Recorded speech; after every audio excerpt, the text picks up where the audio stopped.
Good to go. Excellent. I would like to call to order and welcome everyone to the May 10th, 2023 regular school committee meeting. Can everyone please rise for the pledge of allegiance?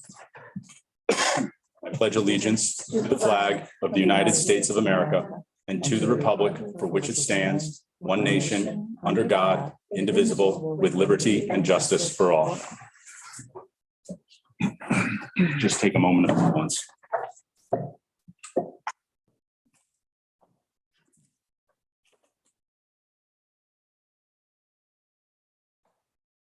Thank you all.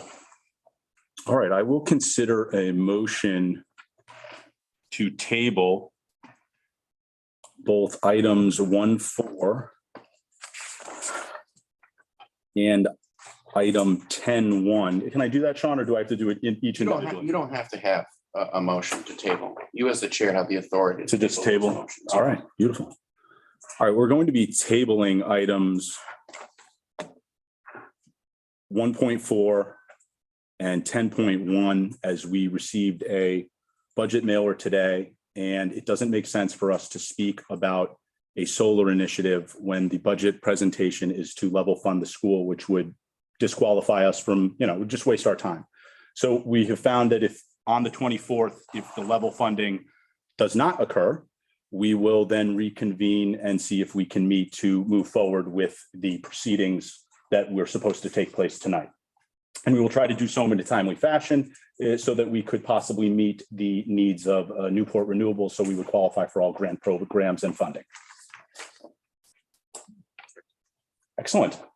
With that, we will adjourn and we will reconvene, recess, and we will reconvene at 7 p.m. All right.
All right. All right, welcome back. Welcome back, everybody. I'd like to reconvene an open session. We tabled executive session this evening, so there was no votes. There's no need to seal the minutes.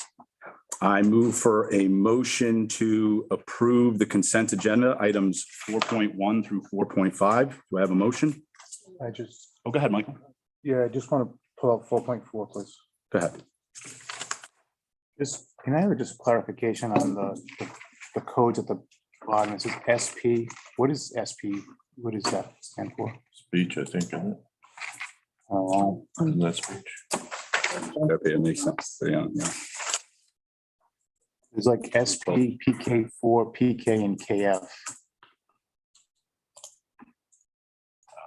Those are Speech. services. Yeah, services. Yeah, not necessarily specifically that, but Just, yeah, we have some students that receive certain types of services that are not fully enrolled, but still attend in some fashion. But we have to provide those services to students. So they're not like in grades 1 through 8 or, They could actually be 3-year-olds. Yeah, speech could be a 3-year-old right, coming in It for could be a pretty services wide range. if they get identified as needing extra support. and they're in and we must code them. As such. It could also potentially be homeschoolers or other situations that come in to receive special services. okay, so that's not like a kindergarten thing. Specialized services, generally it's EIS, early intervening services. But it could also be a homeschool student who, Comes in for, they can do 2 academics, 2 co-curriculars, 1 academic, 1 co-curricular, and we have to put them in our student information system because they're enrolled in 2. courses. So sort of like a gray area, but most are Little 3 and 4-year-olds. Excellent. Thank you, Laura. Thank you, administration team. Do I have a motion to approve the consent agenda? So moved. Second, we will vote by roll call. Travis Audi, Aye. Hannah Ayotte, Aye. Megan Gonzalez, Aye. Susan Kinane, Aye. Mike Rocha. Aye. On item 5, spotlight, Principal McKinnon. Quick. Okay. Get you home early tonight, big guy. Okay, before we start talking about the entire school, we'll talk a little bit about our MYP, our middle years program with the International Baccalaureate. We have just, if you can go on to the next screen, John. It's a little bit of a timeline of what is taking place basically as we speak. On April 24th, we completed what's called the MTBAs, which are the matters to be addressed by the International Baccalaureate. Basically, when we finished a year ago, we had Nicole Jones here for a visit to look at our programming. She gave us some things that we had to work on. We worked on them. In November, it gets pushed to a next level with IB, and those are called the MTBAs. Not to be confused with Massachusetts transportation system. But it was a heavy lift. That came to us in January. There were, I'm going to ballpark and say there were about 20 different things that we needed to work on for us to work towards this next portion coming up, which is the verification visit. But on April 24th, we completed all the MTBAs, matters to be addressed. We tried to get a verification visit. They tell you once you get those MTBAs done, there's a 6-week time period that we have to give them. That would put us at the first or second, actually, I think it was the second week of June. But again, we're kind of at their, whatever they so choose for this visit. Bottom line is we had to give them 3 dates over 3 months. So it would have been June, September, October. They chose October 18th, 19th for their verification visit. We are trying to move it forward. We're still trying to move it into June, but I don't think we're going to have much success with that, but we might move it forward to late September. to get the verification complete. Presently, right now, we have a teacher. We have some fairly new teachers in the building, but they're continuing with some Category 1 training. She's going to be doing it virtually, at her convenience. Over the course of the next couple of weeks, she should be done by the time we finish the school year. We have some Amy Lotz, who is our IB coordinator, is going to be doing some virtual learning as well. And in November, we have somebody from IB coming in, myself included. There are probably about 6 of us that have never been trained in implementing the MYP. So that all has to be completed. But we have it scheduled, which IB looks at as that's good. So we're looking again at a verification visit on October 18th, 19th, and I think I'm hoping on October 19th that we get the feather in our cap of National Baccalaureate. Okay, still work to be done, and as we know with IB, there's consistent work. You're never completely done. You're always working on it. Excellent. So it's good. Thank you for your diligence with it. No problem. Chair. Go into next, couple of things. I mentioned at our last school committee meeting, chronic absenteeism. We've been doing a much better job. We're below 15, we're about 13, and we're probably another 2 or 3 days from actually dropping even below that. So that's a good sign. It puts us in the upper 15% of the state in terms of our chronic absenteeism with students. Going back 2 or 3 months ago, whether it was, particularly the classes pre-K, kindergarten 1, we had a lot of chronics, kids who were above 10% of the school year.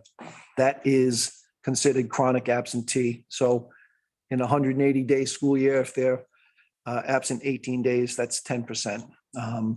We just finished right around, I think somewhere around 85% of the school year right now. So the numbers should be dropping in a little bit. We have completed all the RICAS testing, Rhode Island Comprehensive Assessment System. We had one makeup this morning with math is completed, and we just finished the NGSS, which is the Next Generation Science Assessment. Today, we have 2 makeups to do on that we will be doing on Friday of this week. Our talent show takes place tomorrow. They've been working over the last 3 weeks. When I say it's a rush, they do tryouts and they do practices, and they're ready to go tomorrow night. Our spring concert is scheduled for, I want to say it's June 1st. I think it's a Thursday night at 6:30. Our band will also be performing at the Little Compton Memorial Day Parade around Pikes Peak on, I believe that's May 29th. Correct. Last Friday, Mr. Torres, from our new 7th, 8th grade social studies teacher, had a Rhode Island Law Day here in the building. It is a day in Rhode Island. We had Judge Janine McGonigal from the Family Court Rhode Island and Little Compton's own Nick Long, who came in and spoke to our 8th grade students. When I say spoke to our 8th grade students, our 8th grade students actually had questions for them that Mr. Torres had worked with them on. They came up with the questioning, but it was truly an interesting hour and a half that they were here with some of the information that came back, particularly from Judge McGonigal from the Rhode Island Family Court. And our WMS Field Day is scheduled for June 13th, rain date, the following day on the 14th. Next slide. 8th graders getting ready. Next Wednesday, they will be meeting out here at 4:30 in the morning and taking 2 buses up to Green Airport to start their trip to Washington, D.C. And for those of you who have had kids go or have been a part of it, from the time they step off the plane at, I think it's BWI, Baltimore Washington Airport, to the time they hit the hay at 9 o'clock at night, it is nonstop action. They have them moving. There's very little downtime. Again, I think they fly into Washington at 7:30 and they don't get to the hotel until 9 o'clock at night. And it's basically probably an hour and then it's lights out and they repeat it the next day. Same kind of day, morning till late at night. And then the following day, they're up early and I believe they're on a flight back here for, I believe it's 2:30 in the afternoon, back here for sometime around dinner time. I think that's the plan. That's a good night, good day. The one unfortunate thing that we don't have in the past, our students have always been able to lay the wreath at the Tomb of the Unknown Soldier, and they're not going to have that opportunity this year. They will be visiting the Tomb of the Unknown Soldier, but they will not be laying the wreath there, which I think for the past, pre-COVID, it was probably something they were able to do every single year.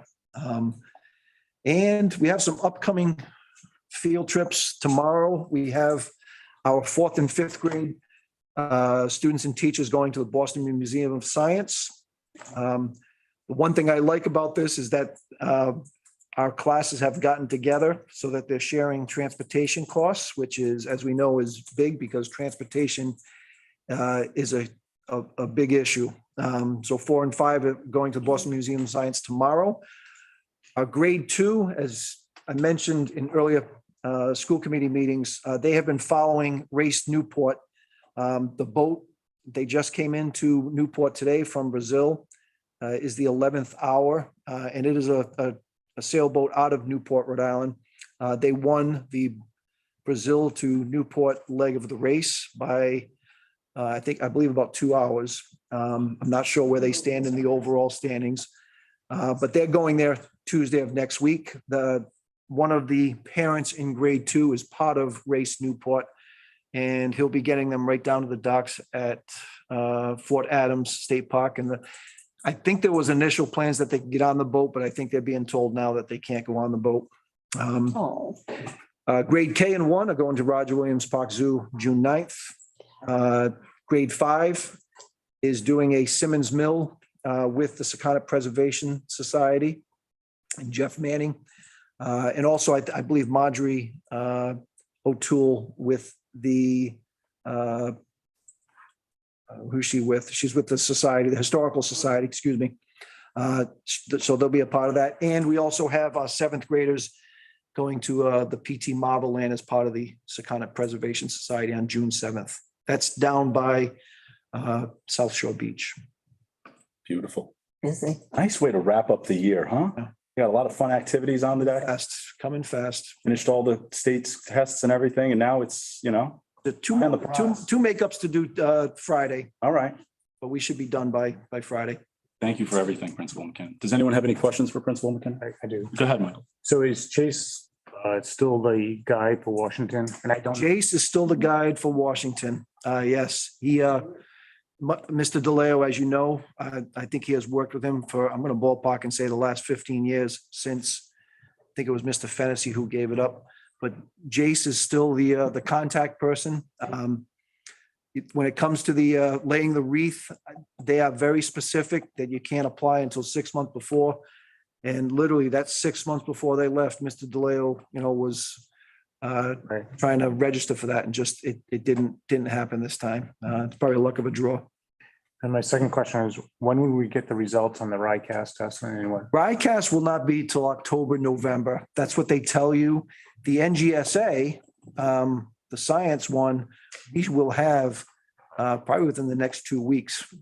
We won't have the student scores, but we'll have the overall scores where they are.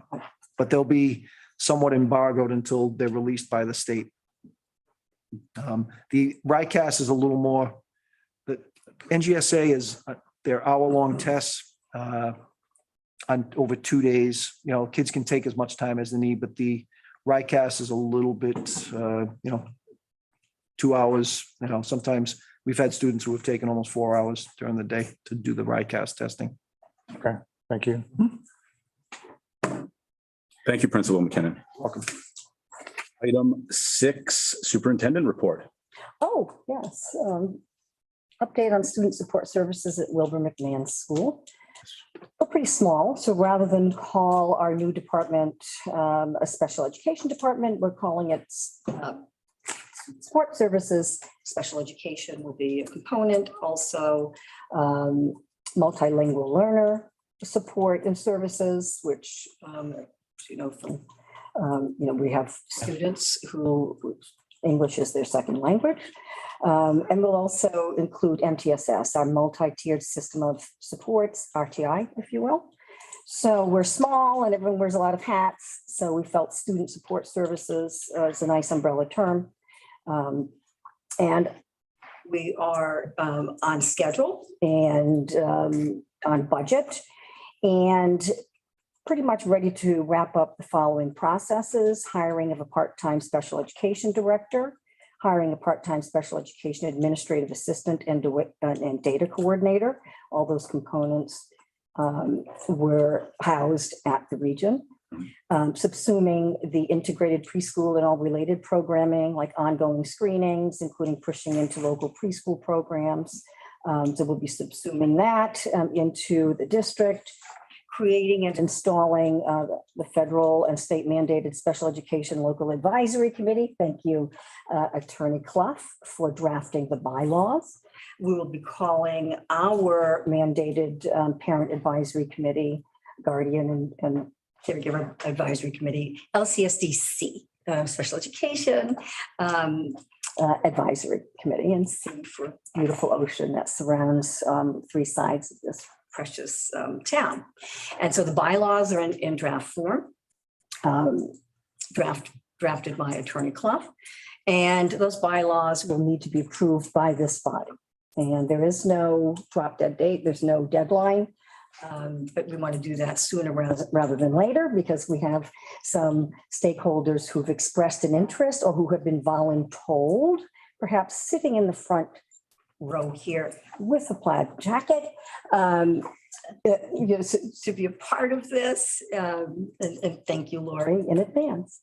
And we're also wrapping up the writing, posting, and awarding of the RFP for special education, instructional, and related services. We had a pre-bid opening last week. One vendor did arrive, to my surprise.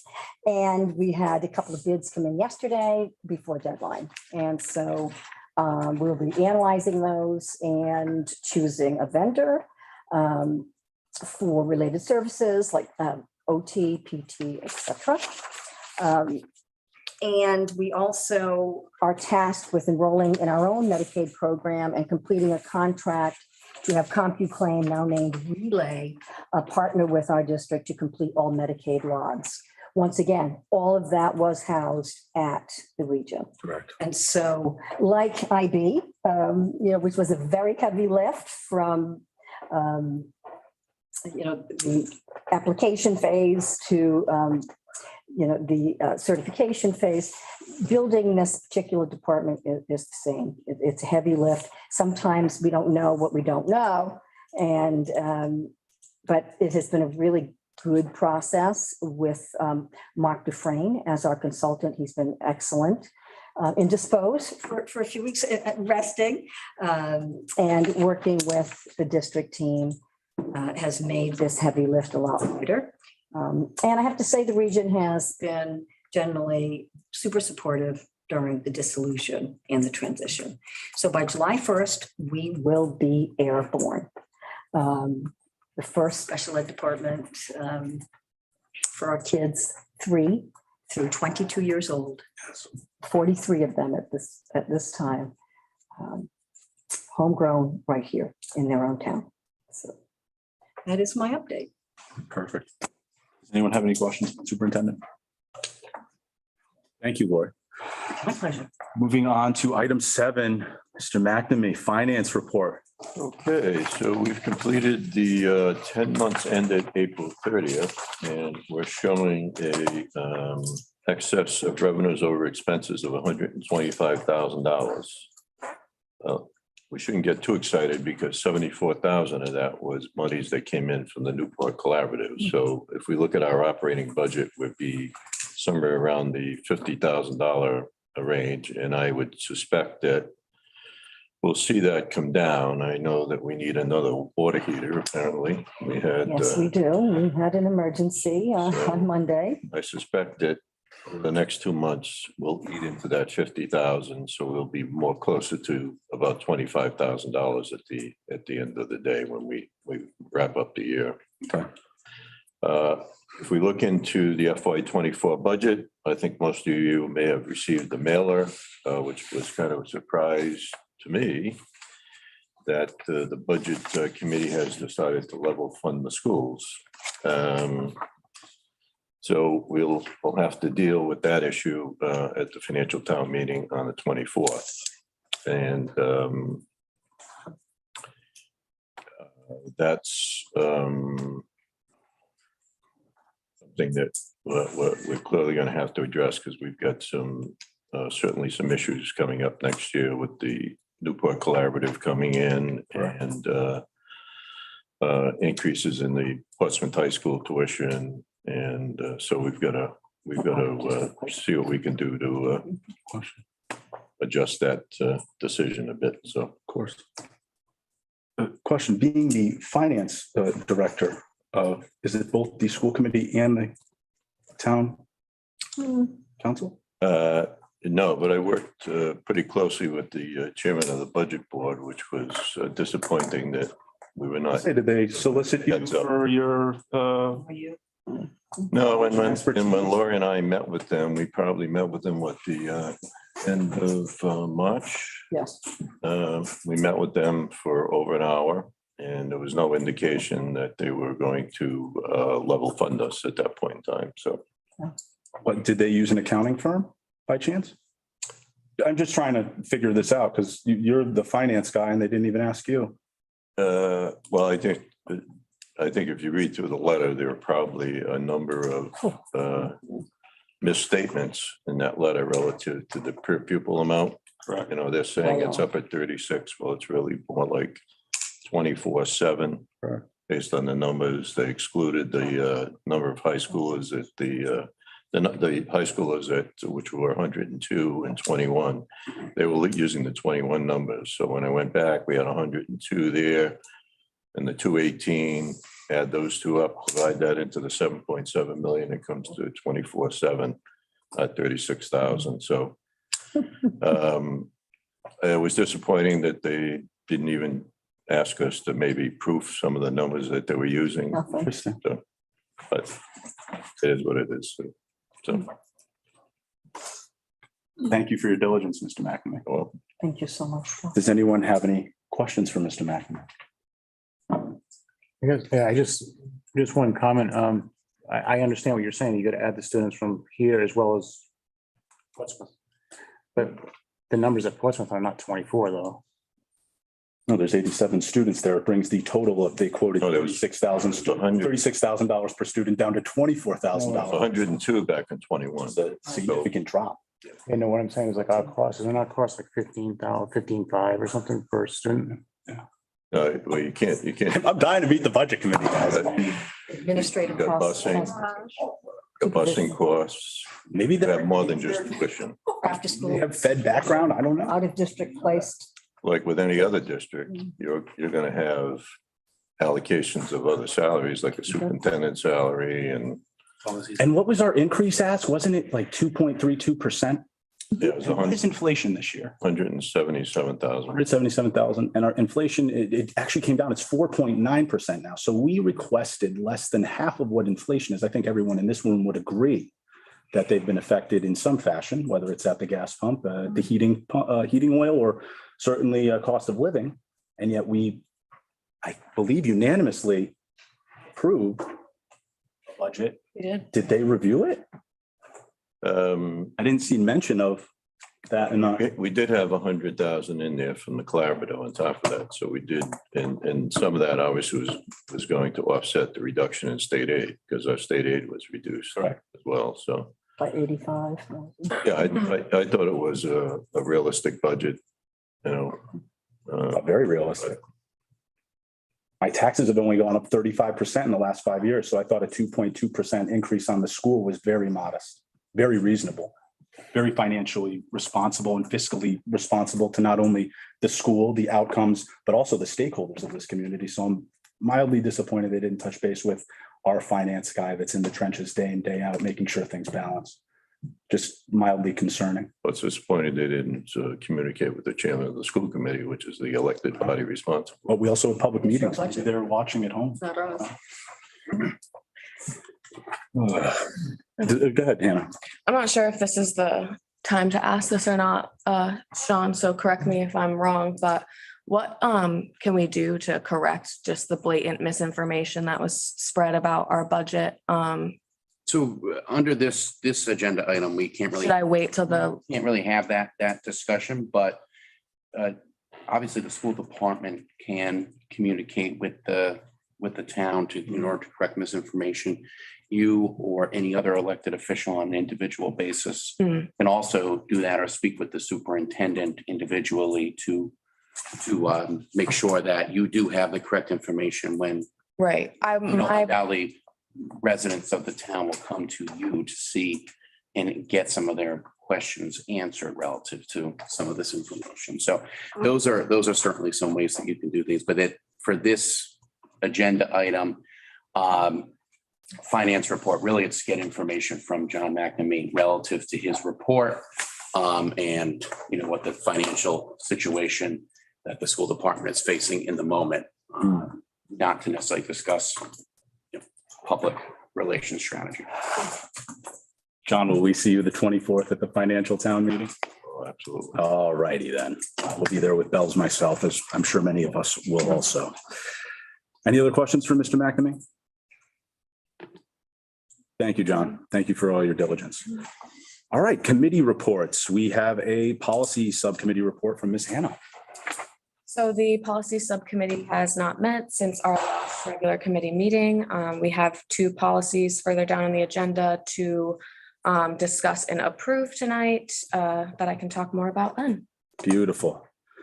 All right, item A2, that is me, the Portsmouth School Committee Liaison. They are in the throes of their end of year activities as we are. They have their senior awards on June the 5th. Everyone in this room is invited to that. Parents, of course, as well.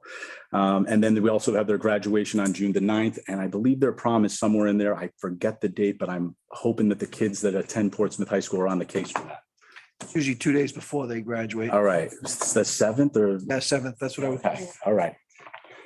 And that's pretty much it. Like I said, they're in the throes of the end. Yesterday's school committee meeting was very middle school focused. They've hired a new middle school teacher over there, but that's not really for our community. Next, over to Ms. Sue Canane for the Wellness Committee report. We have not met since our last school committee meeting. But I did have a meeting with Lori about they're rewriting our policy. So we're in the process of that. And we're going to meet soon and read over that. Excellent. The wellness policy is ready to go. Awesome. Thank you, Sue. And Michael, the Town Recreation report. So the rec committee met on April 24th. Basically, they approved the use of the new calendar. So the new calendar is live and the different facilities are being listed as if anybody's using them. Again, like I said last time, the gymnasium, soccer field, baseball fields, tennis courts, everything is there. They also agreed that we are actually going to institute our own website for the recreation. It's going to act as a portal, if you would, to use for, and I'll use Little League as an example, so that if somebody wanted to sign up for Little League and they didn't know how to get a hold of Little League, they'll actually be able to go to the recreation website, and it'll actually be a link to actually redirect them to the proper website for Little League. So that is up and running. We're going to come up with the official, how should I say, web address. We're just finalizing that with the town right now. There's also a form that will be used going forward on the website, or if somebody wants to use any of the facilities or the fields, that they'll actually be able to request right through the website and it'll actually go right through to the chairman. So that will be brought up at our next meeting, or the chairman will actually take care of it, any requests that anybody needs. There was a request for the use of the soccer field, and it was granted. There's going to be a soccer camp that's going to be offered this August. And it's going to be a 4-day camp, if you would, and it's going to be offered for students here in Little Compton. This gentleman offers camps in Portsmouth as well, so it's something that doesn't normally happen as far as the soccer camps, so it's something that hopefully that people will take advantage of this going forward. I know that I have pushed out his flyer on private social media, and I know he's inquired about sending out messages through a flyer through the school, so I'm not sure where he's at with that. But I'm sure that that will be happening soon, that parents will be receiving that as well. What else was there? And there is basically just develop and adopt some guidelines for benches. If you've noticed that there's some wooden benches out there, memorial benches, they're looking to basically have a guideline so that if somebody comes to request a placement of a bench, that we have a certain guideline that they go through, that they have to follow, that it's a certain bench and what can and cannot be put on that, on a placard, if you were. But other than that, it was a good meeting, but nothing too much, nothing else to report. Thank you, Michael. Appreciate you getting those things set up for ease of access for our community. Appreciate that. All right, item 9.1, public input. Is there any public input this evening? Dr. Ryan. When you say input or future agenda items, can I get some parliamentary questions answered about, is it input or is it agenda items? I don't want to make sure I'm not addressing. Public input, agenda items and topics for future agendas. Right? Yeah. All I encompassing. sometimes in town council will stray from their agenda and I get in trouble for that. And I just don't want to. Be in trouble. Don't worry, Sean will stop you if you get off track. He's very good at it. Go ahead. Yeah, so I have a couple items, and Please. one is I think the school itself is well positioned to maybe offer some data literacy and numeracy courses for the budget committee. I think it would be actually important. I don't know if they maybe need arithmetic and not just numeracy and data literacy, but when you read the absurdity of them just grabbing a number off of RIDE's website, and I haven't called RIDE yet to figure out how they calculated $37,000 because it actually came from their website. But if you just take the budget and you go into the budget and you look at this amount of money we spend for the school, and then you divide that by the number of students, you get a number that you could call the per pupil rate of education, right? I think it's pretty simple arithmetic.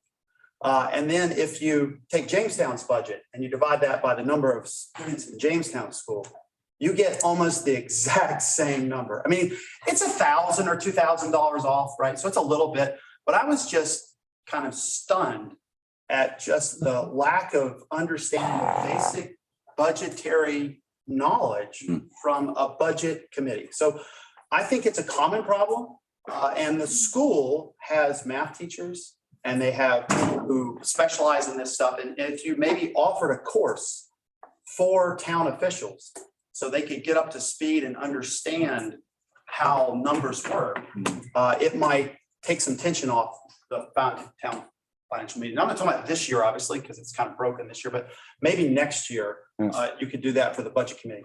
And then I have a request for a meeting, actually. I think it'd be very important for the school committee to hold an emergency meeting as a parent and tell us what you're cutting next year based on what the budget you're going to have, right? We do know that sometimes at the town financial meeting, somebody will randomly stand up and want to cut the school budget by a random amount of money just to make a point. So that's a possibility too. But so you can't have a meeting to tell us what we're going to lose for that. But I think when you're going to lose $175,000 in your budget, it's a cut, right? It shouldn't be called level funding because you have committed pay raises for people that are on contract in there. So you can't freeze their pay. So you're going to have to cut services. And I would like to know what those services are going to be. They can't be special education services necessarily because those are grounded by law, but they could be extracurricular activities. Maybe you reduce a PE teacher if you could, or something that, might, inform the voters what they're going to lose with the proposed budget committee meeting. I would really like a special meeting though, if we could have one to discuss that. So it can be an agenda item and then discuss it.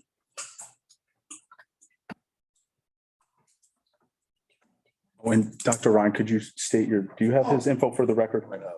I just want to make sure. Address. Oh, Andy Ryan, 40 Patrick Brook Road. Sorry. Okay.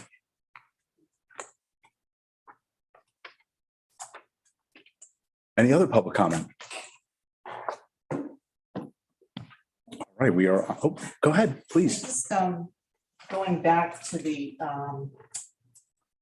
I'm sorry, I was away No. for 10 days, leading up to the general meeting for the budget committee. But did anyone attend from the school committee or from the, administration?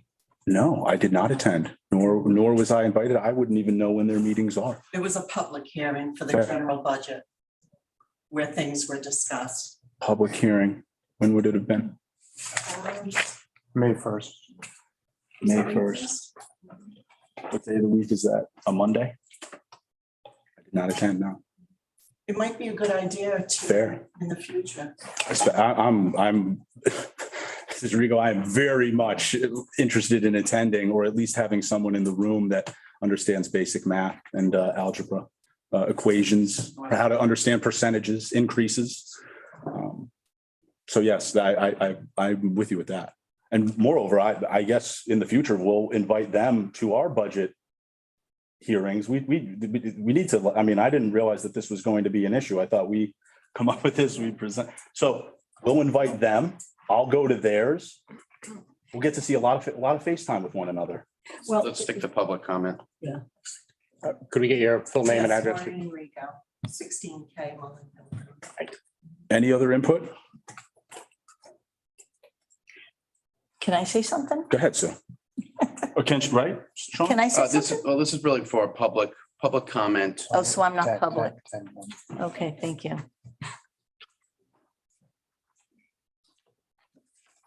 All right, action items, we're on items 10.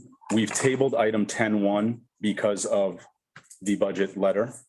It does not make sense for us to approve monies that would not be existent if we were level funded.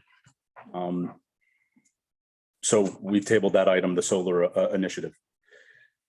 Item 10.2, consider, discuss, and vote on the anti-hazing policy. This will be our second read. Let's open it up.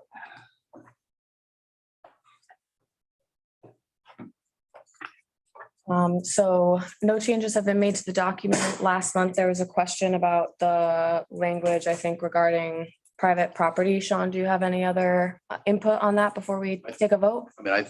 My recommendation is to adopt the policy as provided. This language is common throughout the state. It helps the school department combat hazing, whether it occurs on the school property or it occurs off school property, but then comes into and affects the school day. Thank you. Is there any discussion? Again, as I said at the last meeting, I don't agree with the private property. I think this was an overreach of the school. And then at what point, as I said at the last meeting, does this become a police matter versus a school matter? We can't be the police of everything that goes on. So I will not be voting yes for this. And I Okay. feel the same way. I think it's an overreach. Okay. You're talking about private property. And in my humble opinion, just because it's common language all across the state doesn't make it right. And I think we've fallen down the rabbit hole on that one. Everyone just, you hear the same thing over and over and over again, and people just it makes it sound like it's right and that it's law, and it's not. So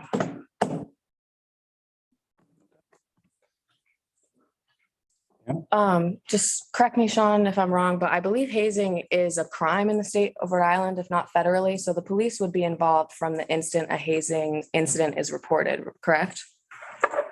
That is correct. And there's penalties. You see at the second page of your policy, the citation to the criminal code. Mhm. And there are penalties for school officials if hazing is permitted. Okay, thank you. Okay. If there's no further discussion, I ask for a motion to approve the anti-hazing policy. So moved. Do I have a second? Second. We will vote by roll. Travis Audi, Aye. Hannah Ayotte, Aye. Megan Gonzalez, Aye. Susan Kinane, no. Mike Rocha. No. The motion carries. Item 10.3, consider, discuss, and vote on the administration of medical marijuana policy. This is our second read. Again, there was no major changes to this policy in the last month. I think there was just a question about, was it something that was linked that Sean was checking in on for us? There was a question about one particular regulation that was promulgated by the Department of Health. I did look into that regulation. It does speak to the permissibility of students delivering their own medication to school in accordance with protocols and procedures developed by the school. That's something the school can do via policy. This policy did not allow that to occur. So the concern, I believe, that was raised at the time was the implication that there would be controlled substances on a school bus under the control of a particular student, and that would not occur under this policy. If it were to occur, it'd be a violation of the policy. That student would be subject to discipline. Thank you for clearing that up. Do I have any discussion, any questions? If I could say something. Go ahead, Sue. So I tried to do some reading from last month when this all came up. I was kind of surprised. But anyway, the whole American Pediatrics Association, I mean, they even question the validity of it. And they even talk about, messing with kids' brains and their developmental structure and maybe using it only in extreme situations where you have autistic kids who are really Correct. out of control, and Children that suffer from debilitating seizures, right. epilepsy. And they've even said it hasn't been out long enough to have good research. I think that's important to think about before just making a policy of, like, it's not there yet, That's how I feel about it. Understood. I totally understand. And a lot of people use it as, last resort kind of a thing, Certainly. But I've also seen a lot of great things happen. I mean, we're on the wellness committee. Great things happen when you change a child's diet. Not everybody understands that. Correct. It's a huge job to do. Not everybody has the energy or the time. It's a full-time job. Taking care of someone in a special diet, And so I don't know. It just doesn't sit well with me. And they even talked about gateways, and kids getting their hands on stuff. People can do anything they want. I mean, children are clever and, I'm not disagreeing with you. Children are clever. I see your apprehension. I mean, I have my feelings about the amphetamines that are distributed to children. However, they are for the betterment of their educational outcomes and their ability to sit in a classroom and thrive. I understand that this is a controversial topic, but I also am very aware that this is such a small percentage of children that we just want to make sure that in the rare case that we have a child, and I think that there's less than 15 in the entire state of Rhode Island. Mhm. If we have a child that suffers from a debilitating issue that needs THC or CBD to have them live a full functioning life, I do not want to be the one to deny that child the ability to have that experience in this school. I also realize that based on what Sean has said, much like a child can't bring their prescription for Adderall or Ritalin on the bus, they won't be able to bring their prescription for the medical marijuana on the bus. I'm also aware that they will not be smoking marijuana in the school facility. This will be distributed in an edible and or in a tincture type droplet. And then I just think it's just such a small percentage to not be on the right side of this if we're dealt the hand. I wouldn't want to be at the throes of legal if we didn't have this in place. And Sean, is that a possibility? The possibility is that if the school were to confront a student who did have a prescription for medical marijuana and were to deny them the ability to have that administered to them during the school day, you could face a discrimination suit. So I'm curious as to what is the, like, what are the numbers? Like, let's say you have a child in the school. How often does that Child's a child? child. I mean, That's No, not, but I that's mean, not there's the gotta be- purpose of the Yeah. policy though. So the policy is just to say that if a student has a medical prescription by a medical doctor for medical marijuana, this does not get students high. They do not smoke this marijuana. It will be locked in the nurse's office and only administered in the nurse's office by the nurse. This is only to say that if a student comes to this school and they have that prescription, they will be allowed to take that prescription pursuant with the policy. The policy spells out how, who, where it is dispensed, how it is kept, who transports that medicine. And like Travis mentioned, there are only 15 students in the whole state right now that even do this. Like, this is just to, again, protect us and put us into a place where if a student does need this, we aren't in the position to discriminate against them. Because we are not doctors here. We can't tell a student that they don't need that medical marijuana. We can only say, we can provide it to you in this safe way. Wait, I'm not saying they don't need it. I'm asking. I'm not a doctor, so I don't know how it's prescribed. And then my question is, if someone is taking it, how often?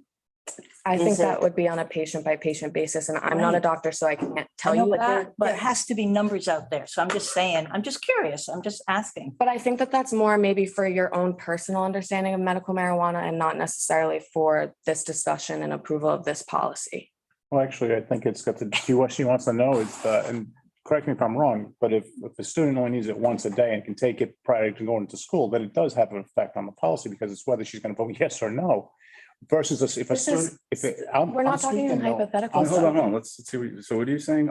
You're just saying if a student is due for once a day and they come to school with it already have taken it? So if a student was able to take it, so if a student takes it once a day and that student could take it prior versus having to have a medication that is taken in intervals during the course of the day, which would require them to take it at school, then maybe that would be a different outlook on something. I think Can you're, I say something? yeah, please. I don't think we can't base a policy off of student by student basis. Yeah, for sure. I mean, it's this, we have to have a general policy that covers a child that needs to take it maybe once a day, twice a day. There's different reasons why they're taking it. Again, we're not the doctors.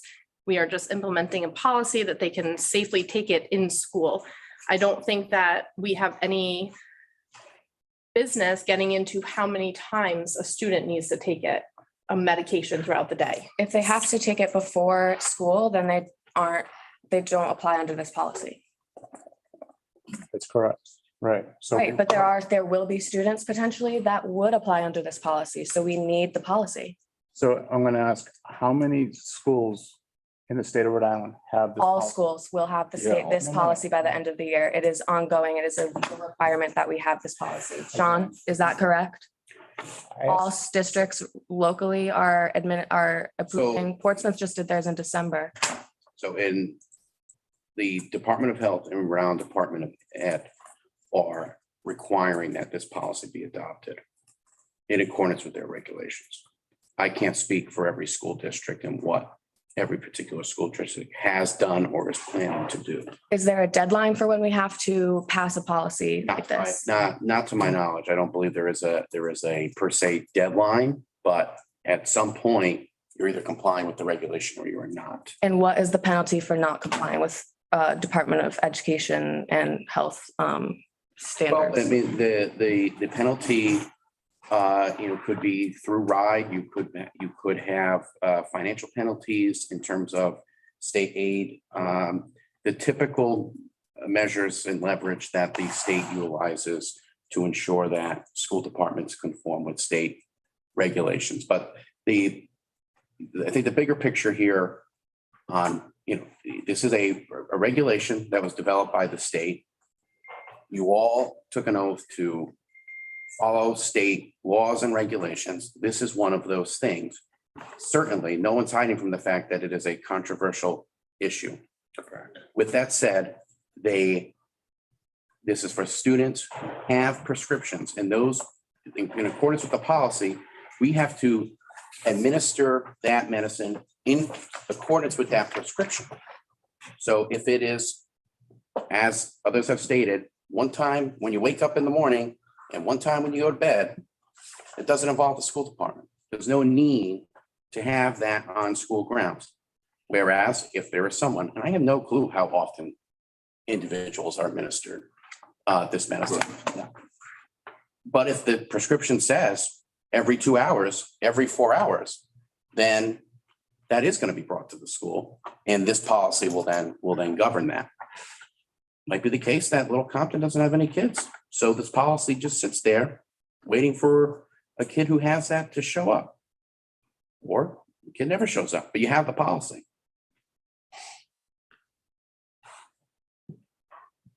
So like I asked, how many schools have this policy put in place?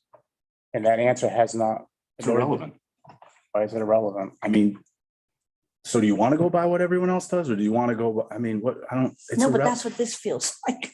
I'm sorry, like the hazing thing. It that's what that doesn't felt. feel like that to me. It feels like if a kid needs, if I would cut my arm off to give a kid what they need. I want every kid to have the best upbringing possible.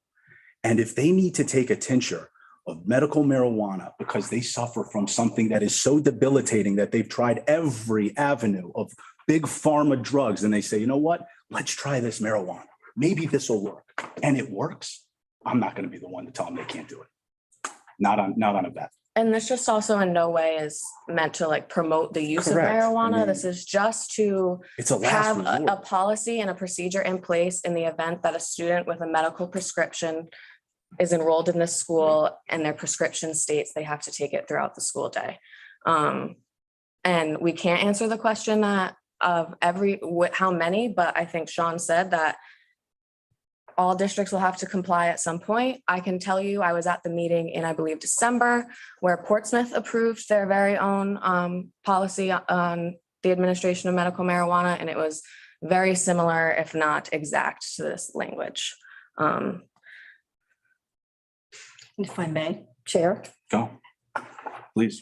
the fact that this is a highly controversial issue is the reason why there is a policy being adopted throughout the state. Correct.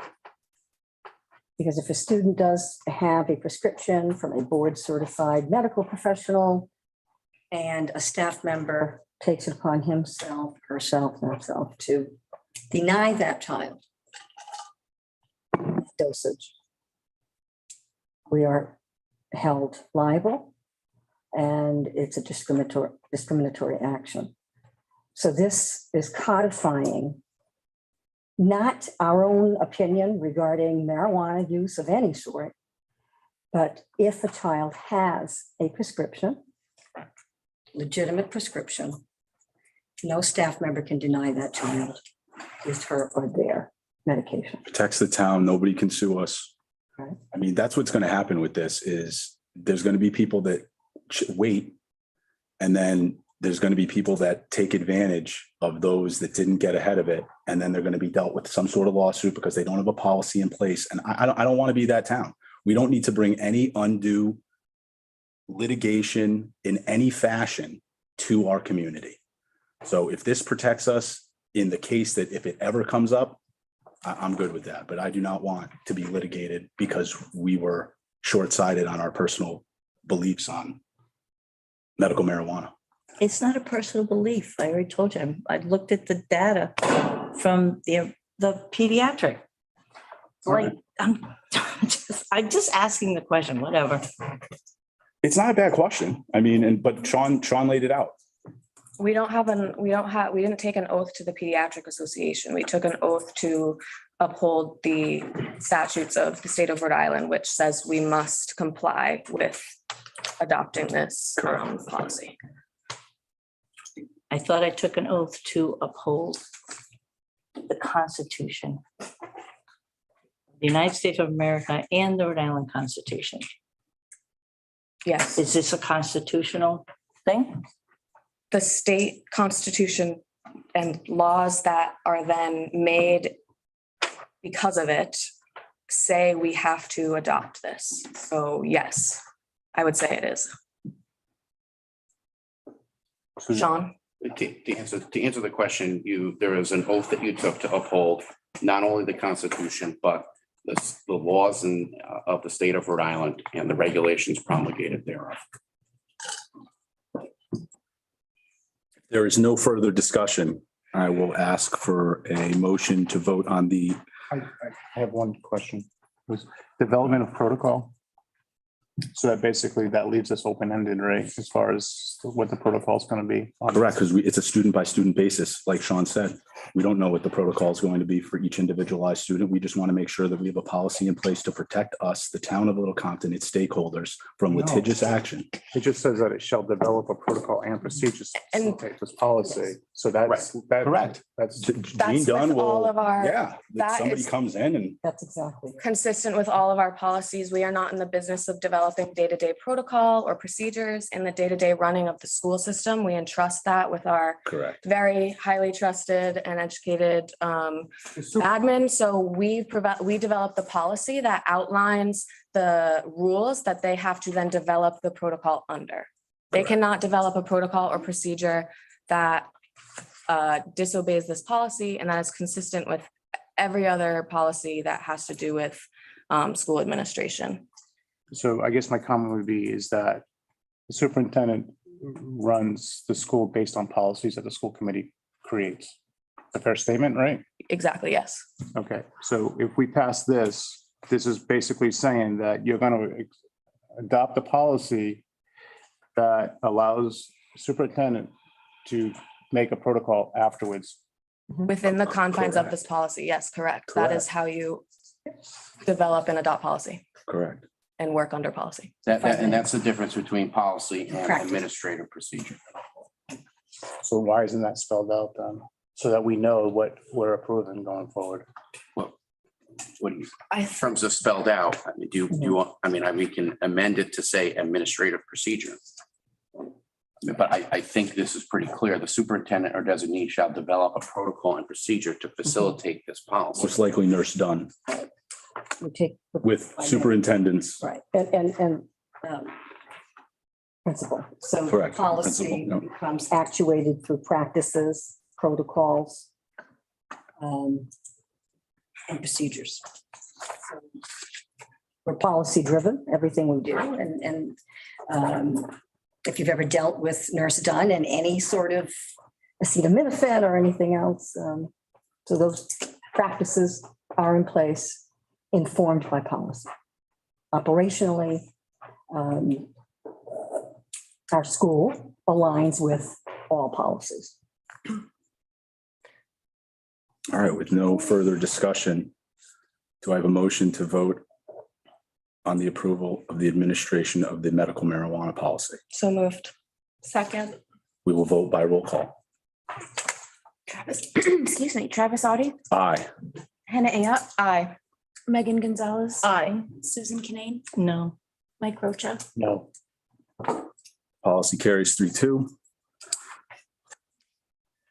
Item 10-4. Consider, discuss, and vote to approve any request for information from administration or legal counsel.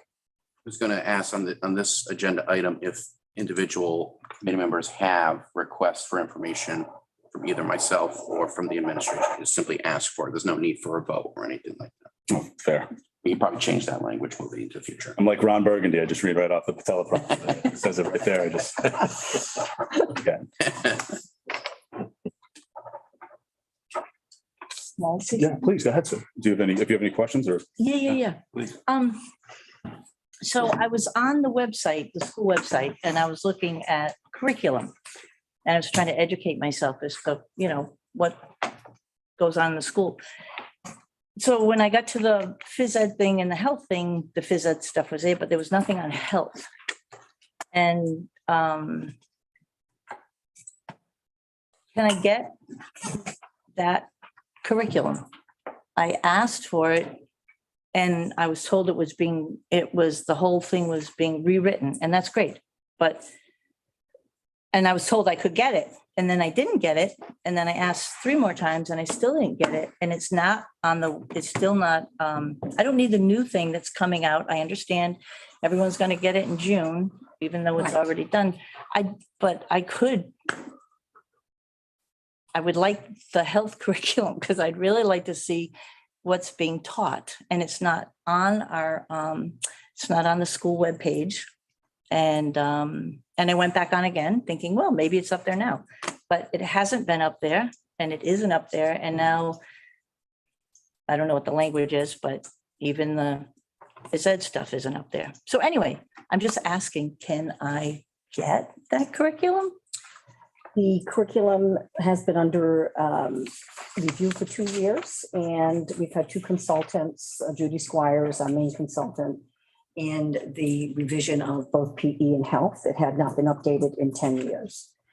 I was under the impression, I apologize if I misinterpreted your request. I thought you were asking for the new version, which the entire school committee will get next month. We have the consultants coming to visit, and also Noel Kiernan and Jason Ford.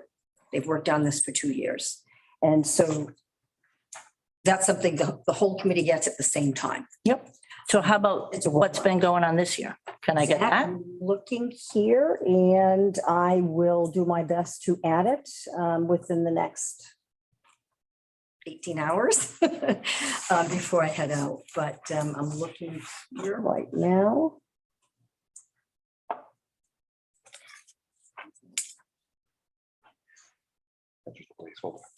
Yeah. What, pardon me? Okay, there's a placeholder there for the new and improved version of phys ed and health. So I will give you what is being taught now. Perfect. And, Yeah, thank you. I appreciate that. Do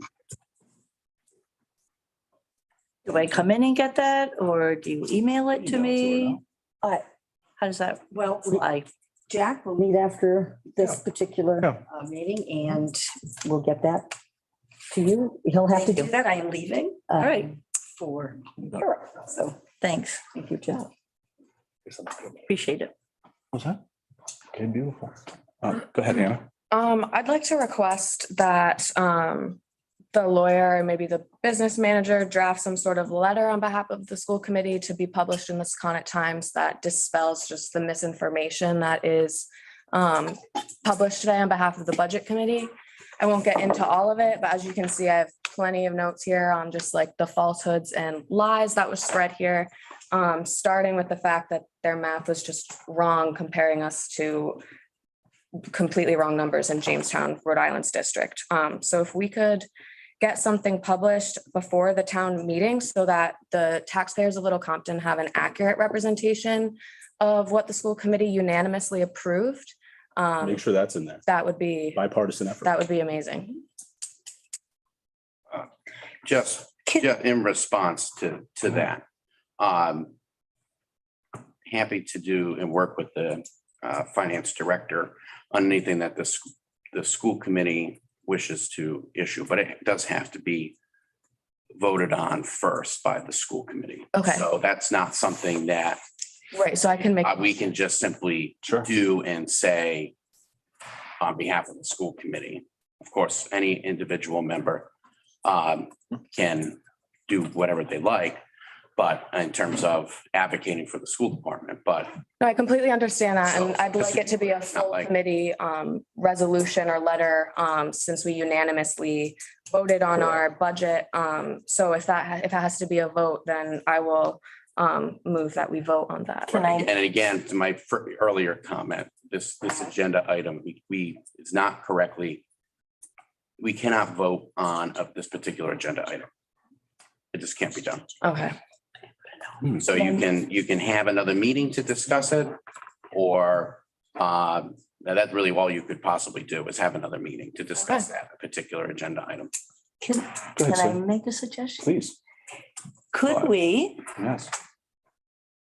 because, I mean, could we come together with the budget committee? If you disagree with what was written, if there are things that are false, how about if we came together peacefully, calmly, nicely, neighborly, and have that conversation soon before the thing, instead of, like I get the angst, like you can feel the energy, but it's not us against them. Either we work together because we're a community. Correct. that's we're no way, ridiculous. that's no You know, why. we did work together. No, I know. So but I'm let's go back. guys, I'm gonna have to interject again. Stop. All right, This is for request for information from administration and or legal counsel, not for discussion. You can have an agenda item at a special meeting if you'd like, for the purposes of discussing how you want to approach the town relative to your budget. That's not this agenda item. Thank you, Sean. Item 11.1, consider to vote and adjourn. So move. Do I have a second? All in favor? Aye. Aye. All opposed? Thank you all for coming.